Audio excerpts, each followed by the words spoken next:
Sridevi Drama Company 4th year anniversary celebration. 4 ఏళ్ల నుంచి చేస్తోంది. కొంచెమైనా బోరు ఇంట్రెస్ట్ లేకపోవడం ఇలాంటివి ఏమైనా జరిగాయా? అలానే నేను ఎన్నిసార్లు వచ్చాను, నేను ఎందుకు యాంకర్ కాకూడదు? ఎంతో మంది శ్రీదేవికి వస్తుంటారు పోతుంటారు. రష్మి లోకల్. ఆది గారు నన్ను ఒకటి చెప్పండి, నేను ఎప్పుడైనా ఈ 10 సంవత్సరాలు ఏమైనా తప్పు చేశాను యాంకరింగ్ లో? యాంకరింగ్ చేయడం తప్పు తప్ప యాంకరింగ్ లో బ్లైండ్ ఫోల్డ్ కబడ్డీ అవుట్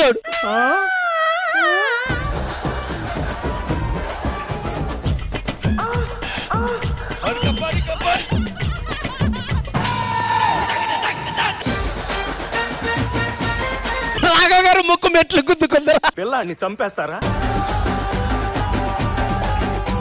ఆయనకి మామూలుగానే కనపడదు, కళ్ళగత్తినోడు రా కట్టినోడు.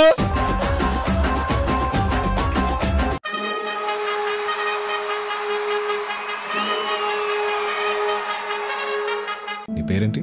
సావిత్రి. పెద్ద స్టార్ అవుతావు.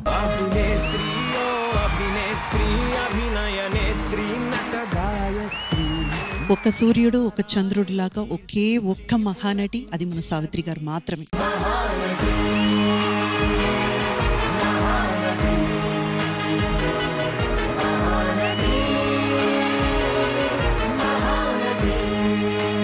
ఆల్ఫాబెట్ ఛాలెంజ్ లో మాట్లాడుకోవాలి.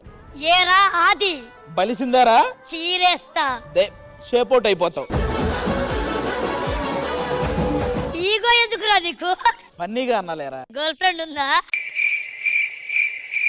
రాట్లేదే. ఒప్పుకోవచ్చుగా. పారిపోదామా? క్యూలో ఉన్నారు. రానంటావు అయితే.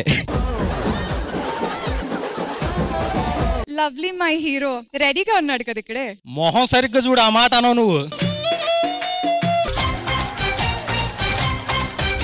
అంత మాట అన్నాడు, ఏదో చెప్పరా. నాన్సెన్స్. నువ్వు ఎవడరా? పుష్ప ఫ్రెండ్ ని. నువ్వు? పుష్ప మేనేజర్. నువ్వు? పుష్ప డ్రైవర్. నేనే పుష్ప. ఎవడైనా అడిగినా వాళ్ళ పేరు చెప్పుకోరు, పుష్ప మనిషి అనే చెప్పుకుంటారు. ఫీలింగ్స్ వస్తున్నాయా? యాందిరయ్యా యాం చేస్తున్నా?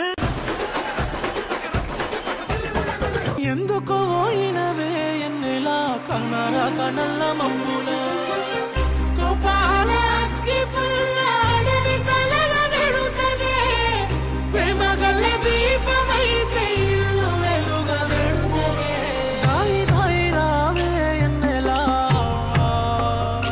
బ్రదర్ మీ వాయిస్ అయితే వేరే లెవెల్ బ్రదర్, అసలు చాలా బాగా నచ్చింది నాకు. గుట్ట కింద గుంపు చెట్ల నిండా సెయ్యి పట్టినా సెయ్యి పట్టినా సెయ్యి పట్టి గుంజాకయ్యో ముద్దులయ్యా మత్తితో నిన్నకు రందయ్యో ముద్దులయ్యా.